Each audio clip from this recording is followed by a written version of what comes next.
Welcome back on J knowledge. तो हमने start किया था आपकी 10th क्लास का chapter number 15 10th class science का आर एनवायरमेंट।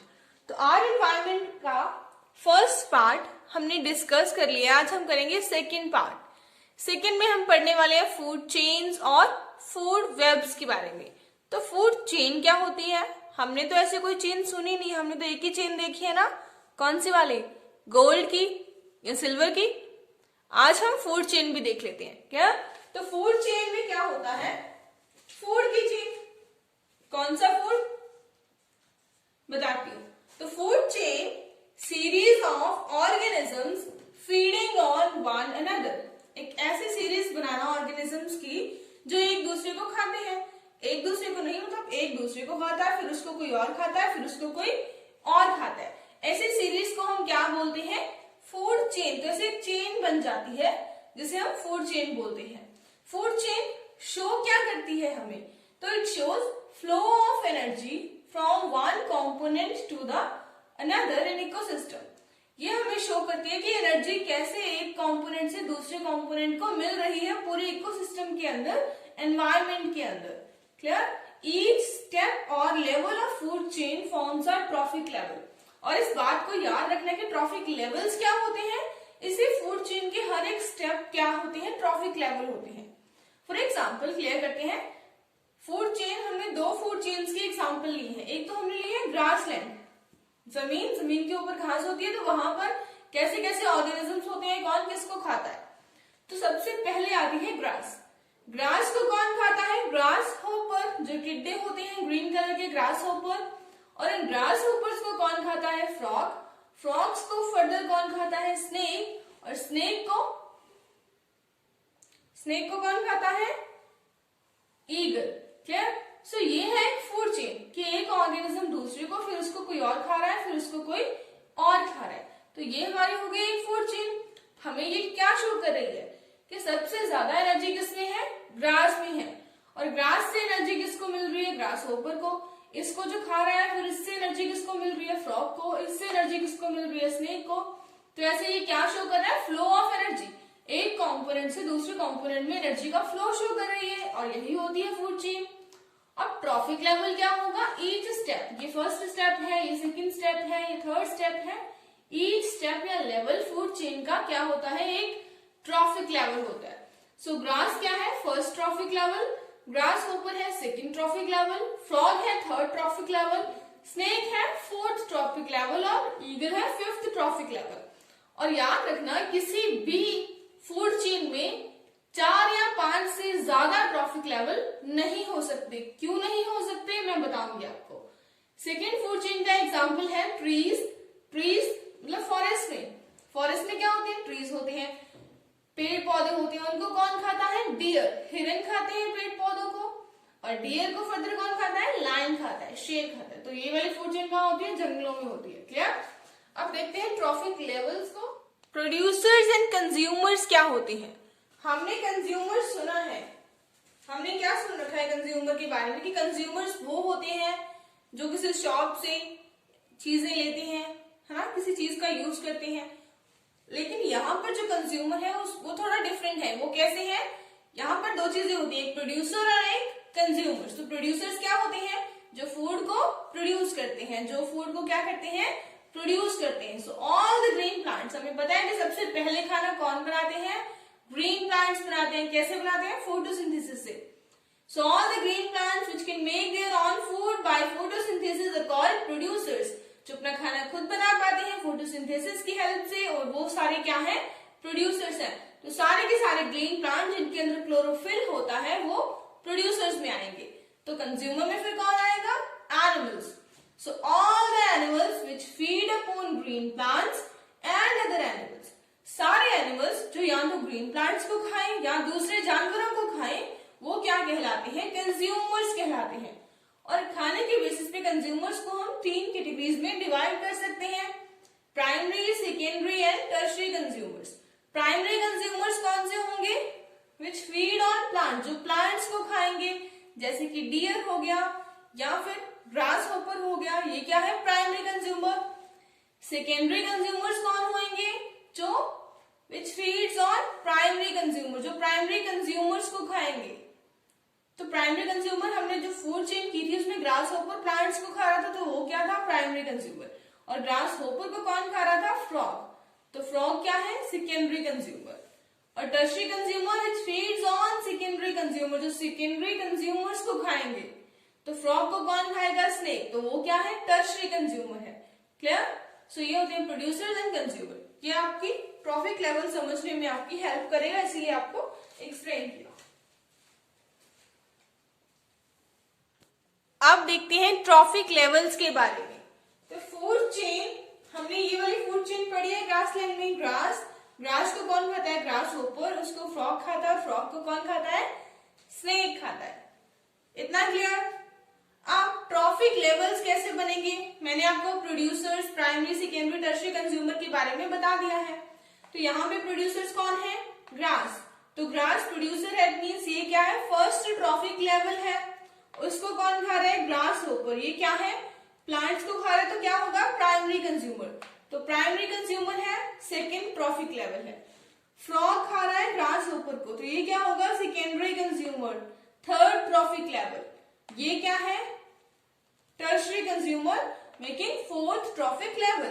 तो ऐसे होते हैं ट्रॉफिक लेवल्स। हर स्टेप को फूड चेन के को हम क्या बोलते हैं, ट्रॉफिक लेवल्स बोलते हैं।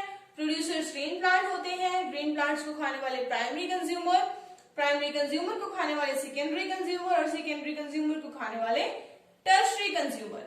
अब एनर्जी फ्लो में ना एक लॉ है, एक लॉ है नेचर का, जिसे हम 10% लॉ बोलते हैं। ठीक, तो 10% लॉ क्या है, according to 10% law, 10% is the average amount of energy और organic matter present at each step which reaches the next level.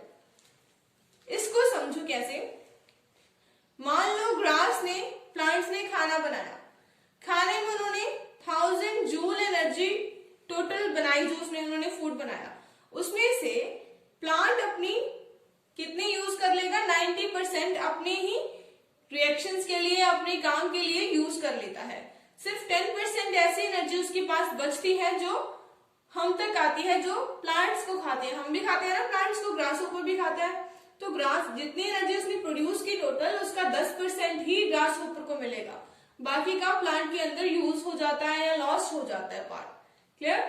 सो अगर प्लांट के अंदर टोटल 1000 जूल एनर्जी बनाई इसने, तो इसका 10% कितना होगा, 100 जूल। तो 100 जूल किसके पास जाएगा, ग्रास होपर के पास। और ग्रास होपर के पास अब कितनी एनर्जी है, क्योंकि इसने प्लांट से ही ली है, खुद खाना नहीं बना सकते। हमें पता है कि कोई भी एनिमल खाना खुद नहीं बनाता, वो प्लांट से ही खाता है। तो इसके पास थी 100 जूल, अब इसका 10% 10 जूल, वो किसके पास जाएगा, फ्रॉग के पास। इसका भी 10% 1 जूल, वो किसके पास जाएगा, स्नेक के पास जाएगा। क्लियर। सो यही होता है आपका 10% लॉ। दोबारा पढ़ लो, 10% is the average amount of energy present at each step which reaches the next level. Her step के ऊपर 10% एनर्जी ही ऐसी होती है जो नेक्स्ट लेवल तक जा पाती है। क्लियर। सो ये था एनर्जी फ्लो।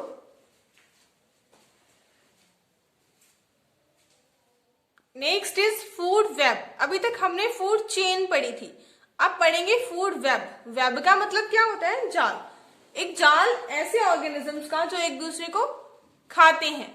तो फूड वेब क्या होगा, interlinking of food chains. Food chains ही आपस में जोड़ दे तो फूड वेब बन जाएगा। अब हमें पता है, क्या पता है हमें, कि ऐसा तो नहीं है कि एक ऑर्गेनिजम्स को, एक जीव को सिर्फ एक ही जीव खाता हो, एक जीव को कई सारे जीव खा सकते हैं, ऐसा होता है, पॉसिबल है। Each organism is generally eaten by 2 or more other kinds of organism. एक जीव 2 या 2 से ज्यादा ऑर्गेनिज्म के द्वारा खाया जा सकता है, which in turn eaten by several others, जिसको आगे फर्दर और कोई खाता होगा। This arrangement is known as food web. और ऐसी ही अरेंजमेंट को हम क्या बोलते हैं, फूड वेब बोलते हैं। फूड वेब देख लेते हैं कैसे। अब ग्रासेस हैं, ग्रासेस को कौन कौन खाता है, ग्रास होपर भी खाता है, माउस भी खाता है, और रैबिट भी खाता है। और रैबिट को कौन खा सकता है, फॉक्स खा सकती है, लेकिन फॉक्स माउस को भी खा सकती है। और रैबिट को और कौन खा सकता है, हॉक खा सकता है, हॉक माउस को भी खा सकता है, आउल भी माउस को खा सकता है। और ग्रास होपर को फ्रॉग भी खाता है, बर्ड्स भी खाते हैं। फ्रॉग को स्नेक भी खाता है, बर्ड्स को भी स्नेक खाता है, फ्रॉग को आउल भी खाता है, और स्नेक को फर्दर कौन खा सकता है, हॉक खा सकता है। तो ऐसे ही बहुत सारे ऑर्गेनिजम्स एक दूसरे को खाते हैं, ठीक, और किसी और के द्वारा खाए जाते हैं। इसी अरेंजमेंट को हम क्या बोलते हैं, एक फूड वेब बोलते हैं। ये भी हमें क्या शो कर रहा है, इकोसिस्टम में कैसे एनर्जी एक जीव से दूसरे जीव तक ट्रांसफर हो रही है, एक ऑर्गेनिज्म टू दूसरे ऑर्गेनिज्म में एनर्जी कैसे ट्रांसफर हो रही है, वही हमें बताती है food chain and food web. Clear? Next, flow of energy. अब फ्लो ऑफ एनर्जी कैसा होता है इकोसिस्टम के अंदर, हमेशा यूनिडायरेक्शनल। यूनिडायरेक्शन का मतलब क्या होता है, एक ही डायरेक्शन में एनर्जी क्या करती है, फ्लो करती है। तो अब सनलाइट से एनर्जी कौन लेते हैं, प्लांट्स लेते हैं, जिन्हें हम प्रोड्यूसर्स बोलते हैं। और प्रोड्यूसर से हर्बीवोर्स जो प्लांट को खाते हैं, हर्बीवोर्स से कार्निवोर जो क्या खाते हैं, फ्लैश खाते हैं, मांस खाते हैं, और कार्निवोर से टॉप कार्निवोर जो जीवों को खाते हैं।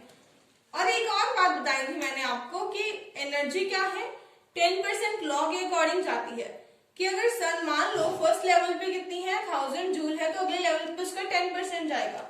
मान लो अगर प्रोड्यूसर के पास कितनी है, 100 जूल एनर्जी है, तो उसका 10% कितना होगा, 10। तो 10 किसके पास जाएगा, हर्बीवोर्स, इसका 10% 1 किसके पास जाएगा, कार्निवोर, इसका 10% 0.1 किसके पास जाएगा, टॉप कार्निवोर्स। अब मैंने आपको ये कहा था कि एक फूड चेन में 4 या 5 ट्रॉफिक लेवल से ज्यादा ट्रॉफिक लेवल कभी नहीं होते। ऐसा क्यों, ऐसा इसीलिए क्योंकि अब देखो 5th लेवल तक जाते जाते एनर्जी कितनी बची है, 0.1 जूल। बहुत कम एनर्जी रह जाती है, उससे आगे अगर कोई ऑर्गेनिज्म इसे खाता है तो उसे एनर्जी इतनी मिलेगी ही नहीं, वो सर्वाइव ही नहीं कर पाएगा। इसीलिए इस इंटरकनेक्टेड फूड चेन में सिर्फ 4 या 5 ट्रॉफिक लेवल्स ही पाए जाते हैं। Clear?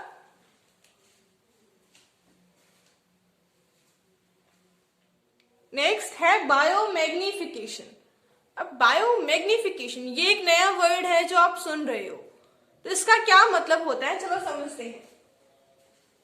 So some harmful chemicals such as pesticides, DDT are non-biodegradable.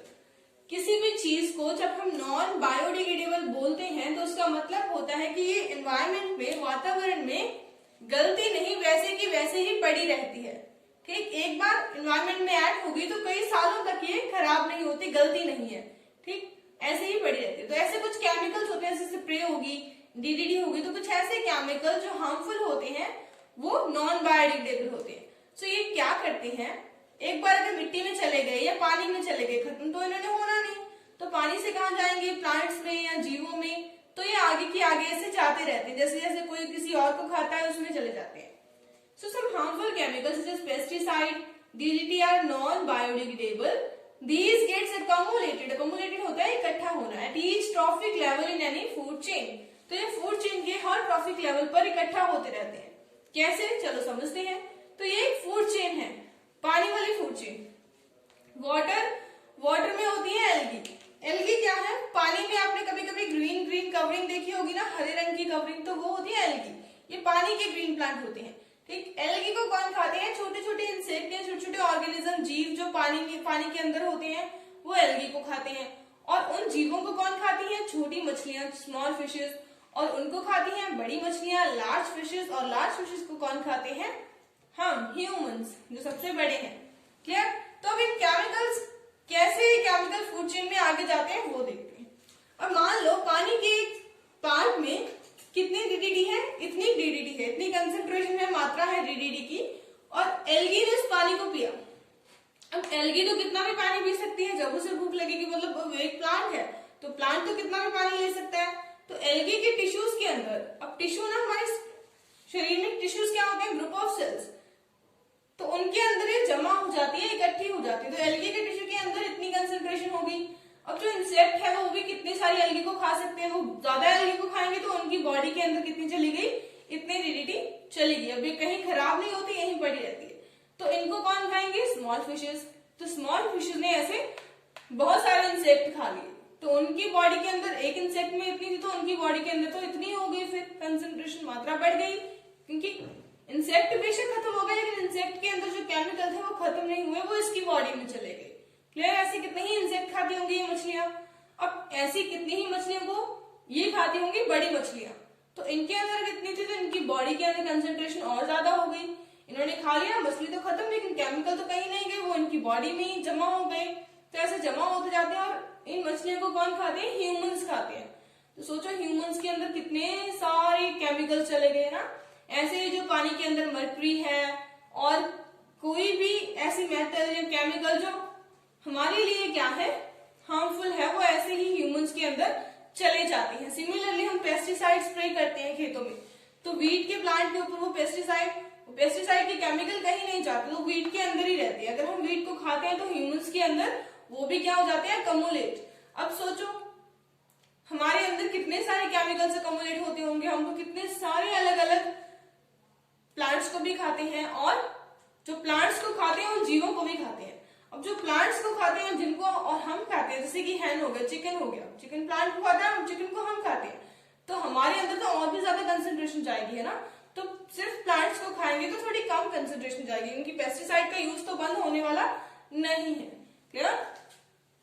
सो ये होती है मैग्निफिकेशन, बायो मैग्निफिकेशन, या फिर इसको हम बोल सकते हैं बायोलॉजिकल मैग्निफिकेशन। आई होप कि आपको समझ आया होगा। अगर समझ आया तो लाइक करो, शेयर करो एंड सब्सक्राइब करो। Thank you so much for watching this video.